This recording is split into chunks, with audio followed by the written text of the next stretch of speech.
वफाकी वज़ीर एहसन इकबाल ने कहा कि पाकिस्तान मुखालिफ क़ुव्वतें KP और बलूचिस्तान में हम पर हमला आवर हैं। बलूचिस्तान में तरक्की के मंसूबे शुरू होने की वजह से बदअमनी में शिद्दत आई है। यूनिवर्सिटी ऑफ नारोवाल के बलोच तलबा से गुफ्तगू करते हुए उनका मजीद कहना था कि शिद्दत पसंदों की नजरें उन मादनियात पर हैं। आज के दौर में जंग की पहली सीढ़ी बयानिए की जंग है।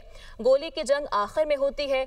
शिद्दत पसंदी में बदएतमादी पैदा करके लोगों को आपस में लड़वाया जाता है।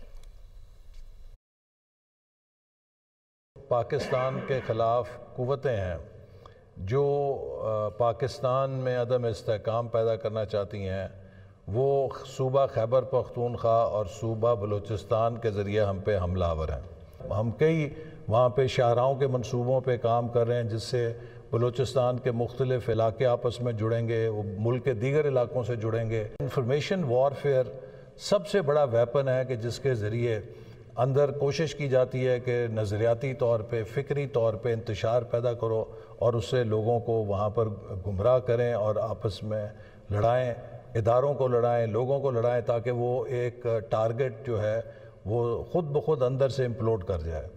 हमने जब CPAC शुरू किया उसके ख़िलाफ़ पैसे भी बहाए जा रहे थे, झूठे नक्शे भी फैलाए जा रहे थे, गुमराही भी फैलाई जा रही थी कि ये पंजाब कॉरिडोर है, ये फ़लाना कॉरिडोर है, ताकि पाकिस्तान और चीन कहीं आपस में जुड़ ना जाएं।